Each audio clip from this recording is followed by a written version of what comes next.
मित्रों, संधि के द्वितीय सत्र में हिंदी भाषा के की संधियां उसके द्वितीय सत्र में हम आपका स्वागत करते हैं। आज हम लेने जा रहे हैं गुण संधि। इससे ठीक पहले वाले में हमने संधि की परिभाषा, संधि की के विभेद, संधि की कुछ बातें ली थी जो जानना जरूरी है। उसको बिना जाने हम इसमें पढ़ेंगे तो कुछ बात रह जाएगी। देखिए, आजकल की परीक्षाएं जो होती है ना, वो कॉम्पिटिटिवनेस ज़्यादा है, इसमें प्रतिस्पर्धा अधिक है। और जहाँ प्रतिस्पर्धा अधिक होती है वहाँ 100% का लक्ष्य रखना होता है।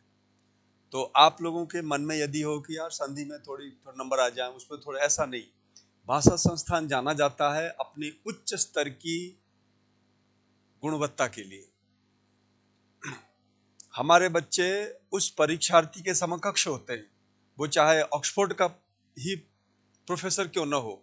हमारा बच्चा हमारे विषय में, व्याकरण में, ऑक्सफोर्ड के भी प्रोफेसर के समकक्ष होगा, बल्कि थोड़ा ज़्यादा जानेगा, क्योंकि हमारा इसमें दशकों का रिसर्च है। हमने बहुत अच्छी तरह से इसे तैयार किया है। तो सीधी सी बात, आपको सेलेक्ट होना है तो भाषा संस्थान के 100% पूर्णांक की प्राप्ति वाले सेशन से जुड़ो आप।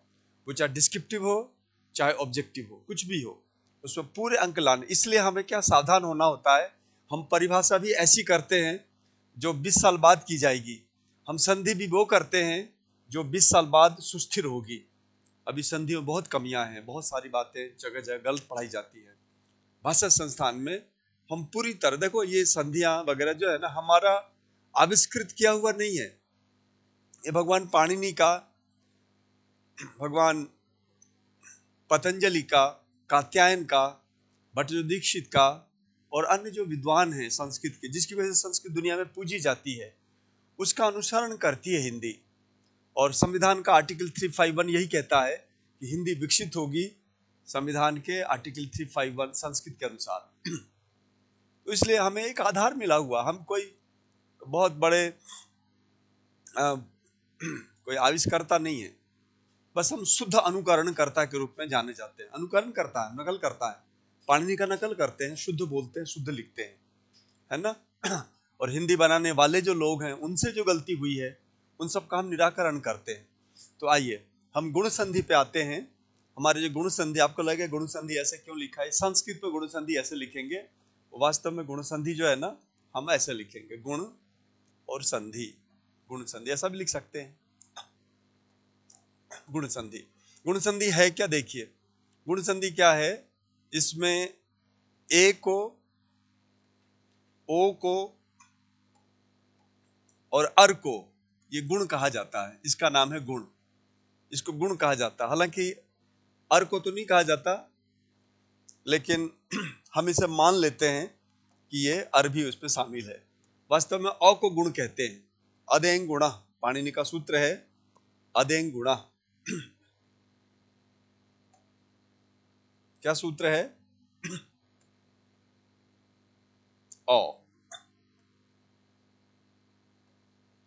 अ का मतलब है अर, क्योंकि अ के साथ जो भी काम होता है ना, वो अर के साथ होता है। तो ए ओ अ, इसको गुण कहा जाता है। ये गुण है, ये क्या है, गुण है ये। और प्रकारांतर से अ अकेला होता नहीं है, अर के साथ होता है, इसलिए अर को भी गुण कहते हैं। तो हमारे पास गुण की संख्या 3 है, अ, ए और ओ। ये जब कभी शब्द के बीच में दिखाई दें और उसको तोड़ के दो शब्द सार्थक बन रहे हों तो समझ जाना गुण संधि है। तो चलिए पहले हम गुण संधि के कुछ छोटे से रूल्स हैं उनको देख लेते हैं, फिर हम इस पे आएंगे। तो भाषा संस्थान की ये 9वीं प्रस्तुति है। मैं आचार्य दीपक कुमार, आपको हमारे पास व्याकरण का अलग है, फिर हम RAS के लिए, RJS के लिए और कुछ और भारत के जो हिंदी भाषा की जो पाठ्यचर्या है, उन पाठ्यचर्या को मैं अपने इस YouTube के माध्यम से लोगों तक प्रस्तुत कर रहा हूं। तो आप इन सारी चीज़ों को प्राप्त कर सकते हैं इसमें। और यदि कोई ऑफलाइन क्लास प्राप्त करना चाहता हो तो तुझे यहाँ आना होगा। ऑफलाइन की तो बात ही अलग होती है। यदि किसी की बाध्यता है तो ऑनलाइन लेता रहे, लेकिन ऑफलाइन में वास्तव में सारी जो मनोवैज्ञानिक संक्रियाएं हैं, मनोवैज्ञानिक गतिविधियां सारी हो पाती हैं, तो बच्चा एकदम बढ़िया से उसे आत्मसात कर लेता है विषय को, हिंदी को। लेकिन ऑफलाइन में हो जाता है, ऑफलाइन में। ऑनलाइन में ऐसा नहीं हो पाता है। ऑफलाइन में सारी गतिविधियां हो पाती हैं साइकोलॉजिकल। हमारी जो विधियां हैं पढ़ाने की, 5, 7, 10, 12 प्रकार की जो विधियां हैं, उन सारी विधियों को हम इसमें लागू कर सकते हैं। लेकिन जब हम ऑनलाइन आते हैं तो हमारी एक विधि काम आती है, और उस विधि का नाम है, अधिकतर उस विधि का नाम है लेक्चर विधि, प्रदर्शन विधि। तो इसलिए जो हमारा ऑफलाइन वाला जो सिस्टम है उसका तो जवाब ही अलग है। तो चलिए मैं गुण को आगे बढ़ाता हूं। इसे कहा जाता है गुण। लोक में गुण का मतलब होता है अच्छाई। लोक में गुण का क्या मतलब है? अच्छाई, क्वालिटी।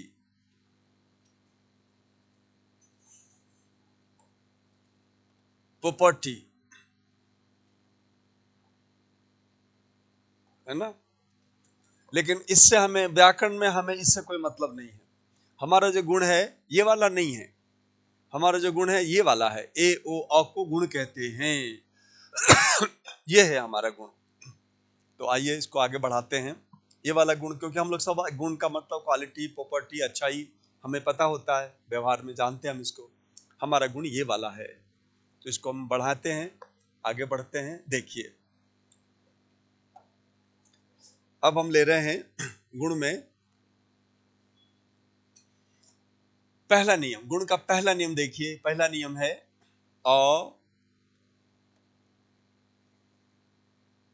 या आ, दोनों में से कोई भी एक होगा। और यदि ये ई से मिलेगा, ई या बड़ी ई से, तो ये दोनों मिलके बनाएंगे ए। ये गुण संधि का नियम है। कैसे, इसे समझते हैं। देखिए पहला नियम है, इसको मैं यहां बता देता हूं। देखिए जैसे हमारे पास है उप, और अगला शब्द है इंद्र। तो अब कैसे बनेगा ये? प में अ है। आपने इससे पहले वर्ण वाला सेशन किया होगा, मैं मान के चलता हूं।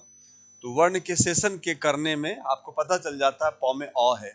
इस अ को मैंने यहां लिखा, इंद्र के ई को मैंने यहां दिखाया, और बाद में अ ई को हमने इस नियम के अनुसार ए कर दिया।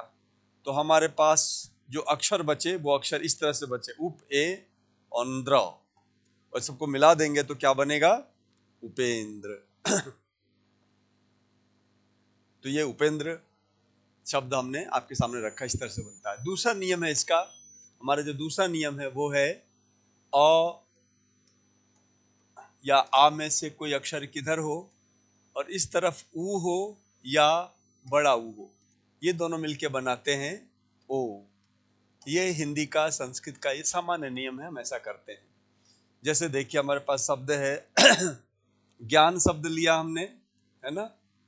ज्ञान के बाद हमने इधर से लिया उदय, है ना। अब इसमें ज्ञान में जो नौ है, नौ में अ छिपा हुआ है, तो अ को हमने बाहर निकाला, और उदय का ऊ तो दिखाई दे ही रहा है, ठीक है ना। इन दोनों के स्थान पे हमने इस नियम से ओ कर दिया, तो हमारा शब्द बन गया ओ, ठीक है ना। ज्ञान ओ दय ऐसा बना। ओ नौ को, नौ चूंकि हलंत है, व्यंजन है, शुद्ध व्यंजन है, वो ओ से मिल जाएगा, तो क्या बनेगा? ज्ञानोदय, ज्ञानोदय। ये, और फिर इसके बाद एक नियम है, तीसरा नियम है हमारा अ या आ, जब री से मिलता है तो ये दोनों मिलके बनाते हैं अर, दोनों मिलके बनाते अर।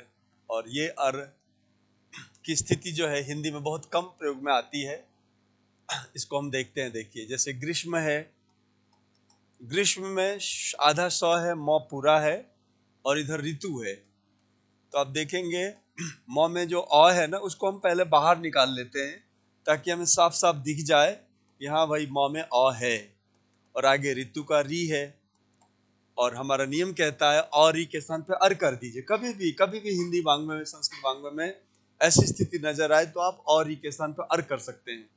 नियम का मतलब ये होता है सब जगह लागू हो जो। ये तत्सम तत्सम शब्दों के लिए, हिंदी हिंदी के लिए है ये नहीं कि आप अंग्रेजी में ऐसा करने लग जाएं या फिर उर्दू के शब्दों में ऐसा करने लग जाएं, वहां के लिए नहीं है ये सारा नियम तत्सम। आर्टिकल 351 संविधान का अनुच्छेद जो कहता है हिंदी तत्सम भाषा, उसके लिए नियम है। तो और ई को हमने क्या सीखा है, नियम क्या कह रहा है, अर करने के लिए कह रहा है, तो अर कर दो। अर किया हमने, तो अर करने के बाद म तो हलंत ही रहेगा क्योंकि हमने और निकाल रखा है, यहाँ पे कर दिया हमने अर।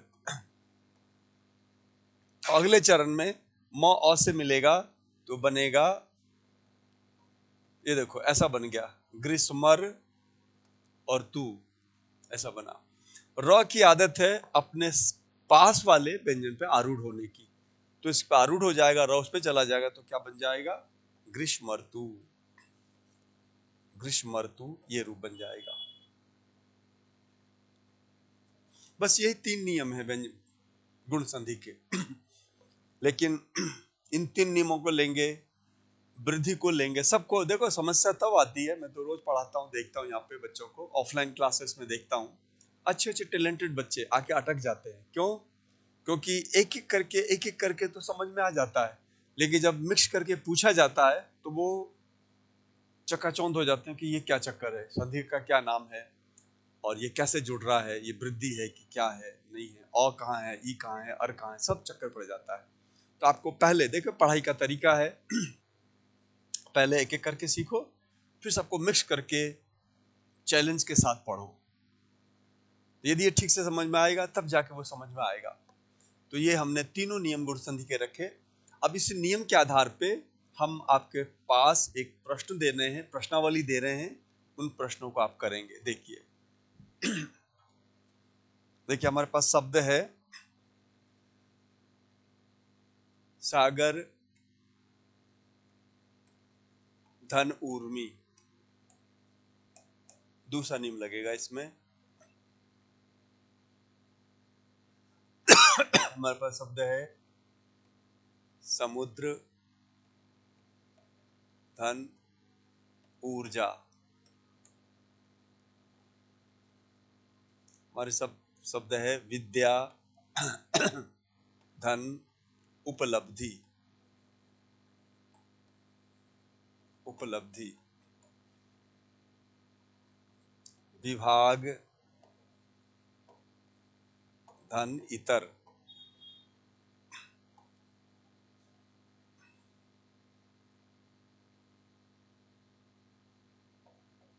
स्वातंत्र्य, धन, उत्तर। प्र, धन, ईक्षक। शिशिर, धन, ऋतु। और कृष्ण, धन, रिद्धि। इन सबको,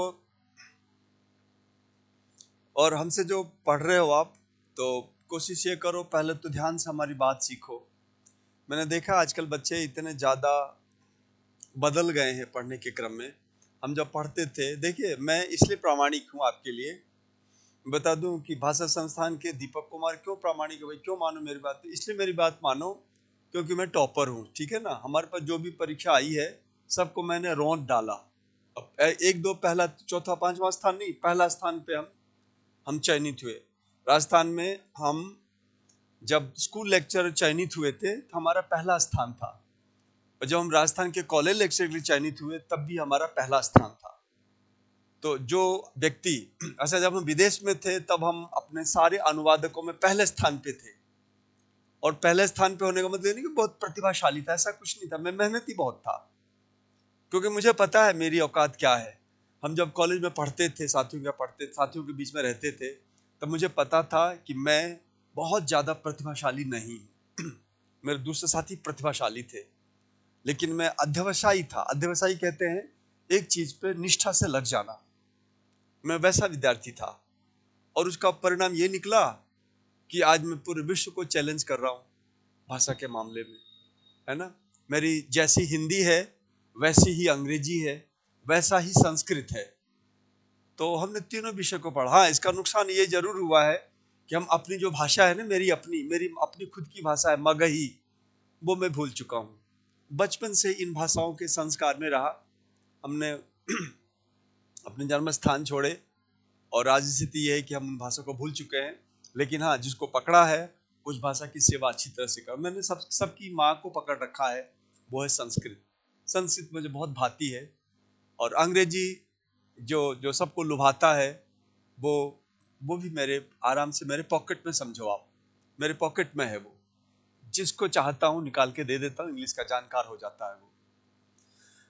और उसी के बदौलत मैं 3 साल विदेश में रहा, धारा प्रवाह अंग्रेजी बोला, लोगों की अंग्रेजी की गलतियां देखी मैंने। आज भी लगातार लगा हुआ हूँ। हमारे प्रशासनिक सेवा परीक्षा में बच्चे पढ़ रहे हैं हमसे, तो पूरा ऑफलाइन बैच फुल है, पढ़ रहे हैं, कर रहे हैं।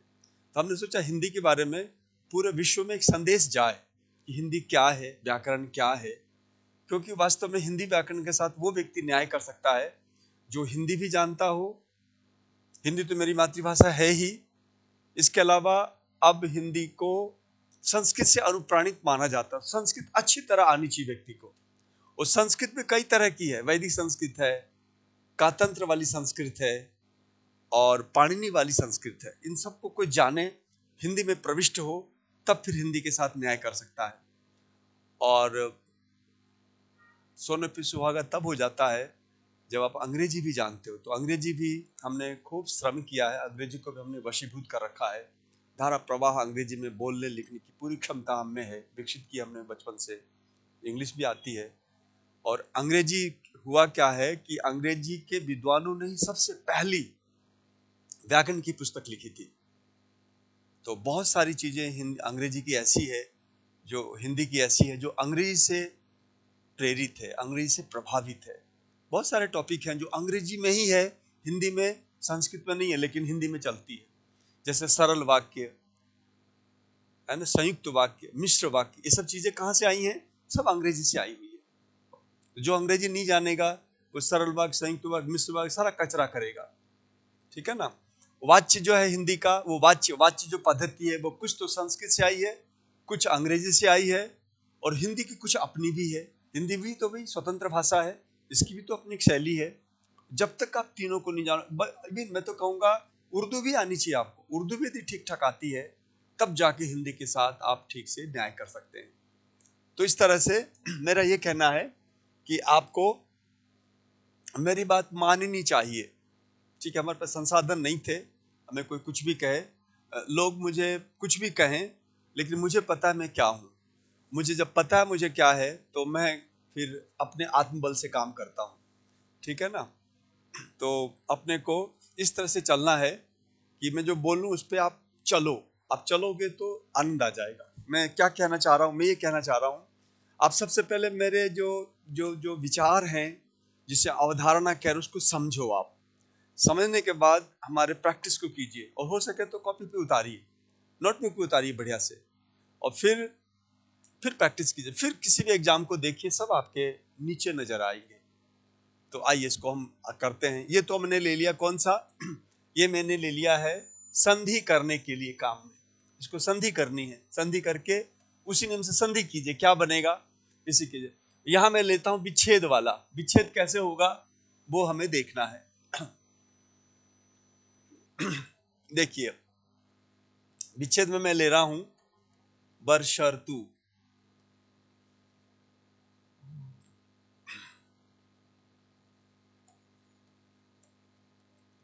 बसंत ऋतु, फिर हम ले रहे हैं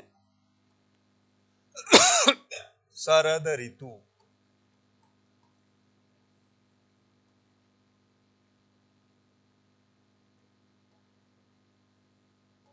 उपोद्घात,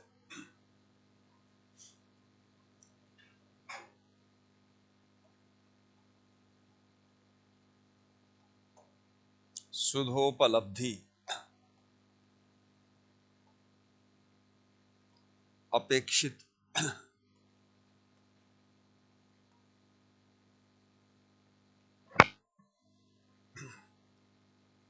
कार्यप्सु,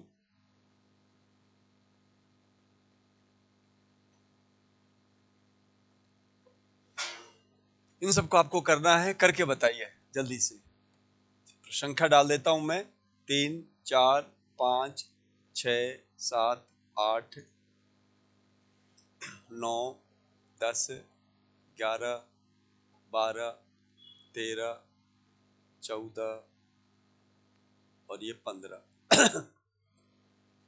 मेरा उद्देश्य केवल ये है कि आपको इसके थोड़ा सा पहले होता है, पहले जैसे आप सुई लगाते हो ना, तो वो सुई लगी हुई दवाई तुरंत काम नहीं करती है, वो तत्काल दर्द भी होता है और फिर वो तत्काल काम भी नहीं करता। 1 घंटे बाद यदि कोई संक्रमण होना हो तो हो जाएगा, लेकिन वही सुई 10 दिन बाद यदि कोई संक्रमण होना तो नहीं होगा, उसके विरुद्ध जो है ना वो एंटीबॉडीज तैयार कर चुकेगा। तो जैसे सुई 2 दिन बाद आपके शरीर में रच पच के आपके शरीर को तैयार करता है, एंटीबॉडी तैयार करता है, दूसरी बीमारी नहीं हो पाती, ऐसे ये सारे संस्कार डाल रहा हूं मैं आपके। ये संस्कार तुरंत नहीं आएंगे, कठिन भी लगेंगे, आप पेशेंस रखिए और फिर इसको ध्यान में रख के फिर आगे क्या करेंगे, सब कुछ समाधान हो जाएगा। तो मैं आशा करता हूं आप इसमें से शब्दों को बनाइए, बताइए क्या बनेगा, कोशिश कीजिए पहले।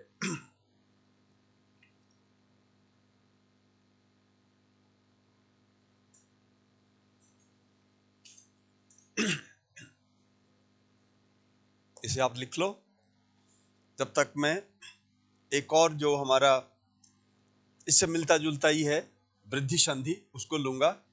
आप एक बार इन सब का समाधान कीजिए, मैं इसको थोड़ी देर में इसका उत्तर बता दूंगा मैं।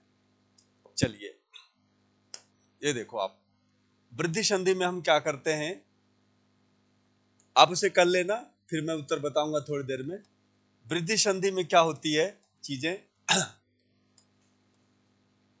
वृद्धि संधि का बड़ा सरल नियम है। एक नियम तो यह है, अ और आ जब री से मिलता है तो ये आर बनाता है, ये देखिए आर बनाता है। एक नियम ये है, कैसे, यहां देखो आप इसे।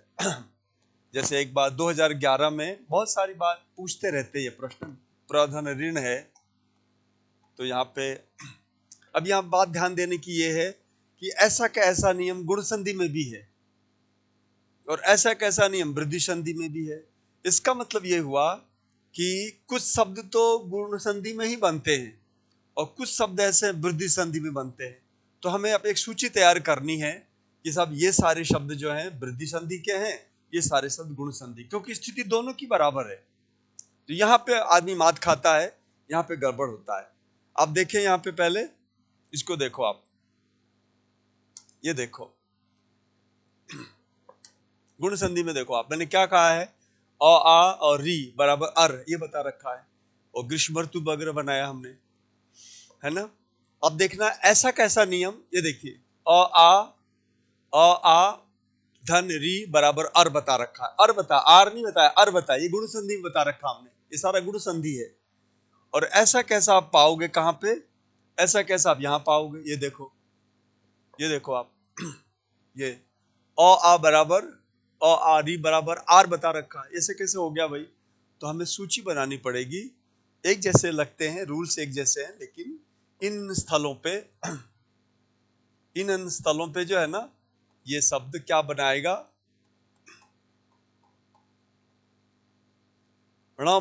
आर बनाएगा। तो इसका बनेगा प्रधन ऋण को, कंबल ऋण को बनाते हैं, देखिए कंबल अ है और री है, इसके स्थान पे हो गया आर, तो क्या बना, तो बना आपका कंबल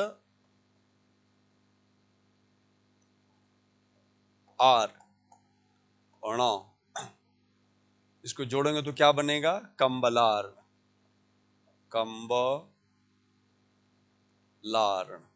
ये बन गया कंबलार, ये है कंबलार, ये बन जाएगा प्राण। ये क्या बनेगा, आप स्टेप करके देखें। एक चीज मैं कहना भूल गया आपसे, आप जब कभी संधि में प्रविष्ट हो तो आप चरणबद्ध ढंग से करें, सीधे मत करें, सीधे करेंगे धोखा खाएंगे, गड़बड़ होगा।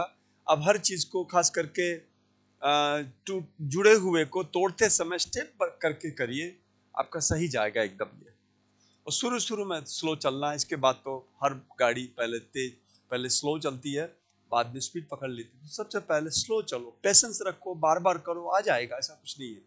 वैसे भी ये मैथमेटिकल वे में इनको करने की आवश्यकता है। मन के हारे हारे, मन के जीते जीते। यदि मन में आपने शुरुआती दौर में ठीक ठाक इसको संभाल लिया धीरे धीरे करके, इसलिए मैं कह रहा हूँ स्टेप बाय स्टेप कीजिए, तो ये आपकी दोस्त हो जाएगी ये संधियां, और आपको पूरे नंबर दिलाएंगी। इसका वृद्धि का दूसरा नियम है, जब कभी हम अ और आ को किसी ए से मिलाते हैं या आई से मिलाते हैं, तो ये दोनों मिलके बनाते हैं आई। ये हमारा दूसरा नियम है वृद्धि का। कैसे? जैसे देखिए, हित है, हित एक शब्द है, और एशी माने चाहने वाला, एशी एक दूसरा शब्द है। इन दोनों को मिलाएंगे तो तौ में अ है ना, हित में तौ में क्या है? तौ में अ है। जैसे हमने अ बाहर निकाला, तौ को हलन कर दिया, और एसी का ए है। ठीक है। अब और एक को मिला के हमारा नियम क्या कह रहा है भाई? अ और ए को मिला के आई करने के लिए कह रहा है। तो आई कर दीजिए। तो आई किया आपने, तो क्या बना? हित, आई और शी। ऐसा हमारे पास अक्षरों की सुविधा मिली। अब इनको मिलाएंगे तो क्या बन जाएगा? तो में दो मात्रा जोड़ेंगे तो बन जाएगा हितैषी। ऐसे एक नहीं, हजारों शब्द बनेंगे इसी नियम के आधार पर। आ या अ, सामने वाले अ या ए से मिलेंगे तो ये आई वाले बनाएंगे। इसके उदाहरण हम लेंगे भी थोड़ी देर में। अच्छा, अब हम लेते हैं तीसरा नियम, अ या आ। ये जब सामने वाले ओ और औ से मिलते हैं, औ से मिले या औ से मिले, कैसे भी मिलेंगे, ये दोनों मिलकर बनाएंगे औ। ये हमारा वृद्धि संधि का कौन सा नियम है? तीसरा नियम है। बस ये है वृद्धि संधि, समाप्त हो गई वृद्धि संधि। अभी मैं सबकी तुलना करूंगा। इसको थोड़ा सा ठीक से लिख दो, भ्रम नहीं होना चाहिए दिमाग में, क्योंकि शुरुआत है ये। शुरुआत में भ्रम हो जाएगा ना तो फिर अच्छा नहीं होगा। इसलिए मैं ध्यान रखता हूं कि आपको कोई भ्रम की स्थिति ना हो। ये देखिए औ, ये दोनों मिलके इन दोनों में से कोई एक आपस में मिलेंगे तो औ बनाएंगे। उदाहरण देखो आप, उदाहरण है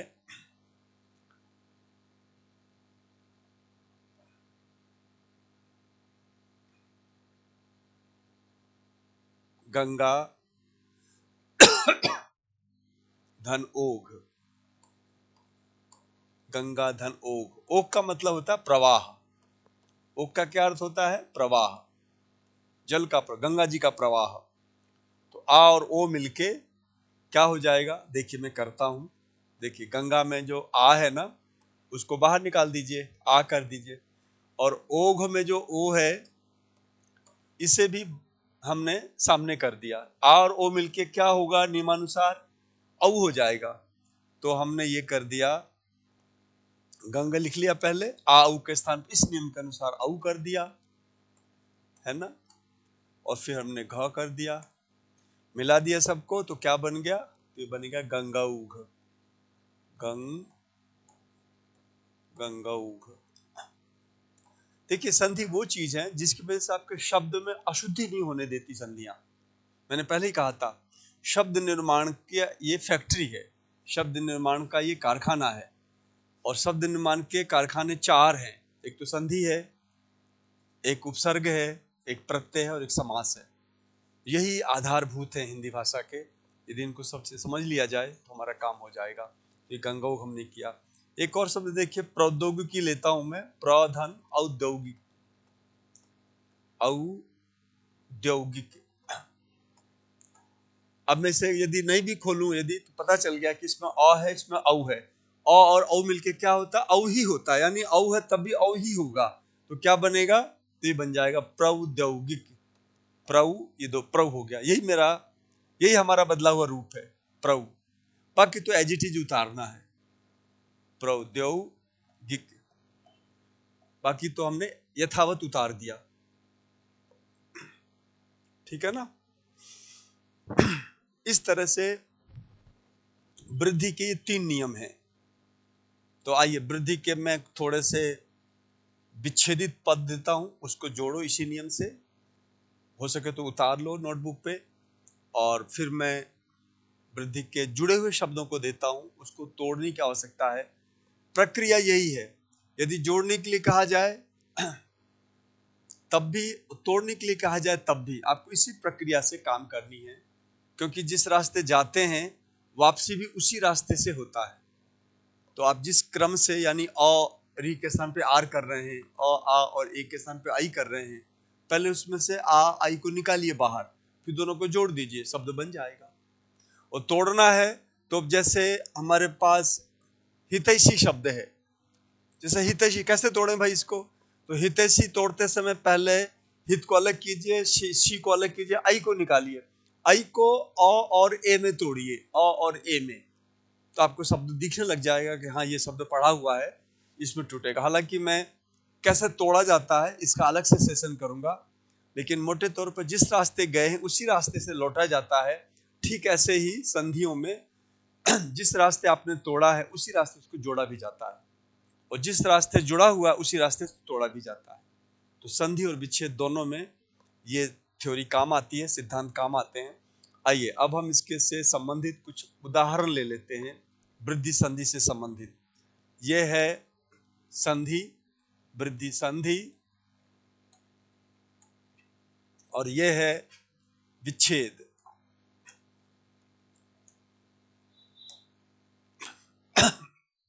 देखिए यहां पे है लोक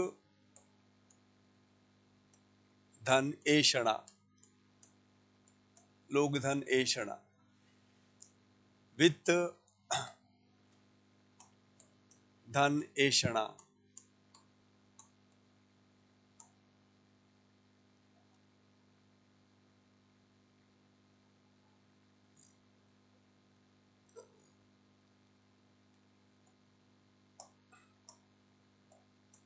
देवधन एकता,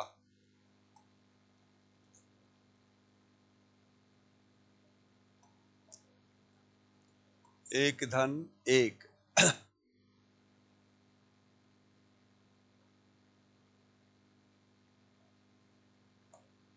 कृष्ण धन औत्कंठ्य,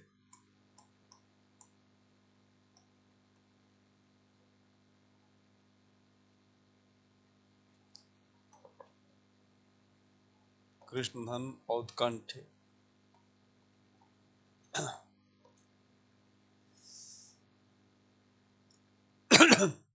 ये शब्द ऐसे हैं जिसको आपको जोड़ना है, संधि करनी है, और यहां मैं शब्द ले रहा हूं इसको विच्छेद करना है। जैसे देखिए मैं यहां ले रहा हूं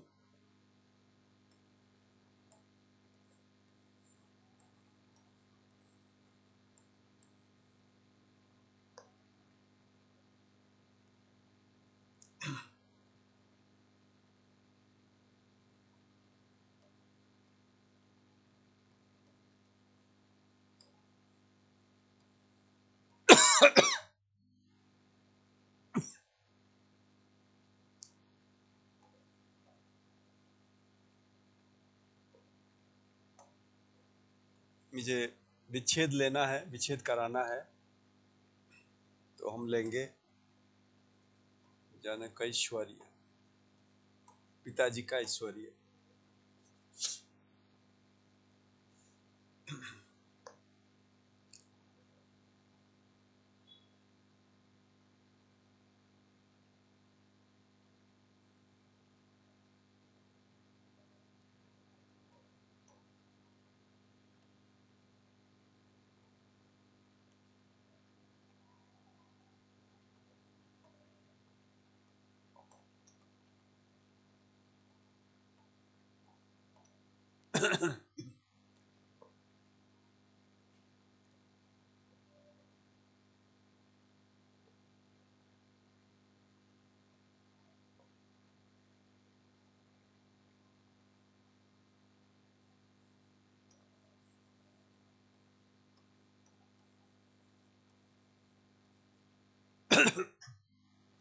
ये मैंने थोड़े से लिए हैं, 1 2 3 4, 5, 6, 7, 8, 9 और ये 10।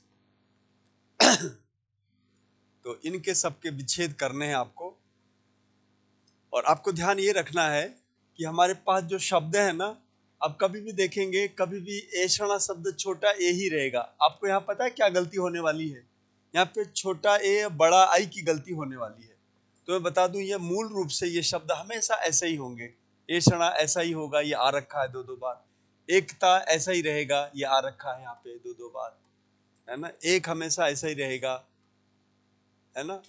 लेकिन ऐक्य जो है ऐसा नहीं रहेगा, ऐक्य ऐसा रहेगा, एक में मात्रा आ गई। ऐश्वर्य में ऐसा नहीं रहेगा, ऐश्वर्य में ऐसा रहेगा, ऐश्वर्य, है ना। औन्नत्य ऐसा रहेगा, औन्नत्य, औन्नत्य। औद्धत्य ऐसा रहेगा, देखिए 2 मात्रा वाला औद्धत्य रहेगा, औद्धत्य। ये फिक्स है, कंफर्म है, ये कभी बदलेंगे नहीं।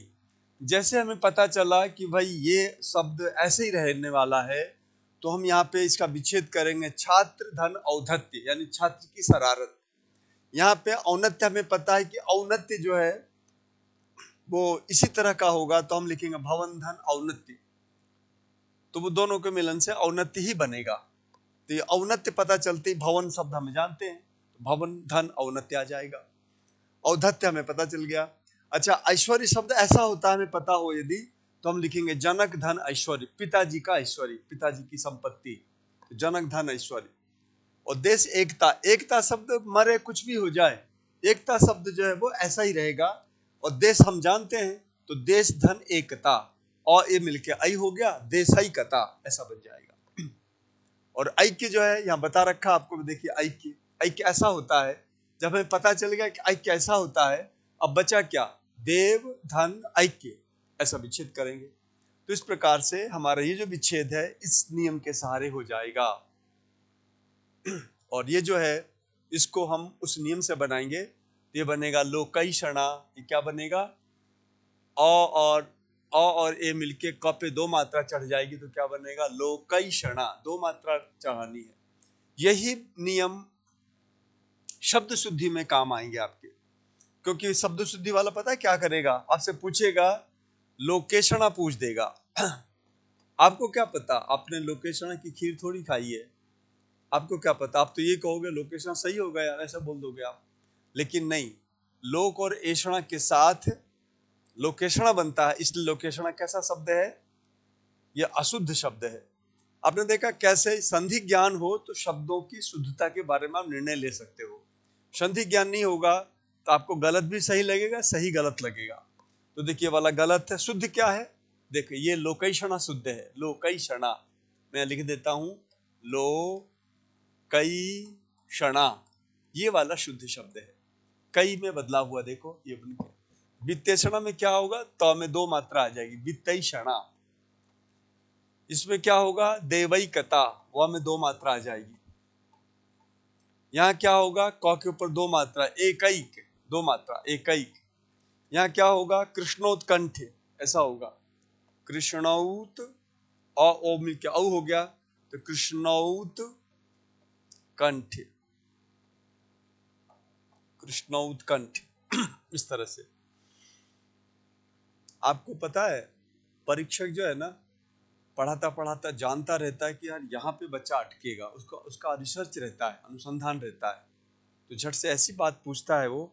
यदि आपकी प्रैक्टिस कम है तो आप उसके झांसे में आ जाओगे और आप गलत कर बैठोगे।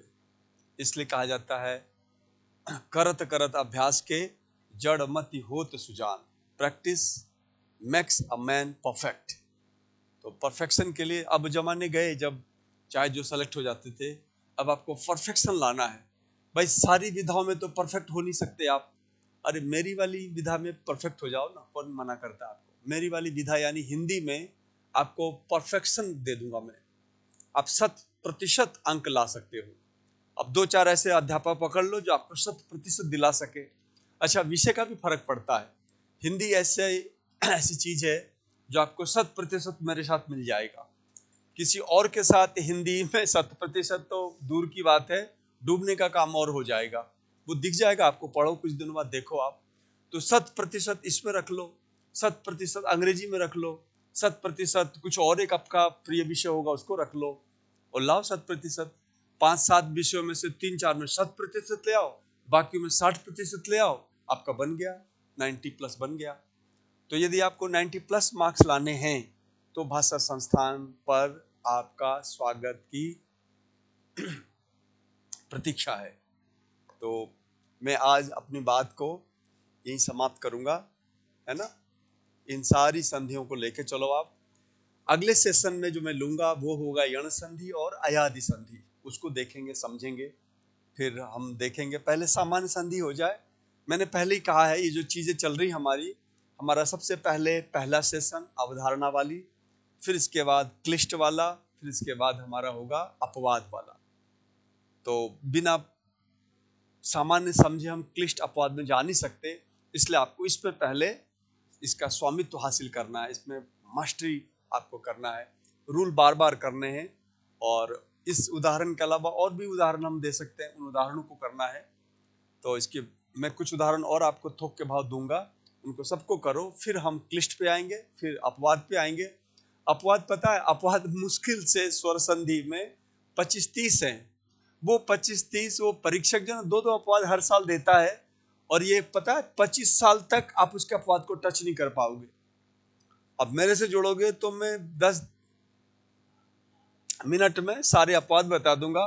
वही अपवाद परीक्षक पूछेगा अगली परीक्षा में, यदि ये आ चुका है तब वो आएगा, वो आ चुका है तब वो आएगा। 25 से बाहर जा ही नहीं सकता है, क्योंकि हमारे पास सारे अपवाद है।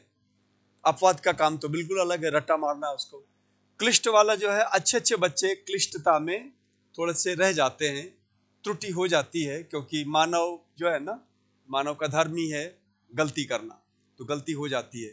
तो इस तरह से आप क्लिष्टता को प्रैक्टिस करेंगे तो वो भी आ जाएगा। तो चलिए, आज के लिए इतना ही। आप सबको एक बार पुनः धन्यवाद और साधुवाद।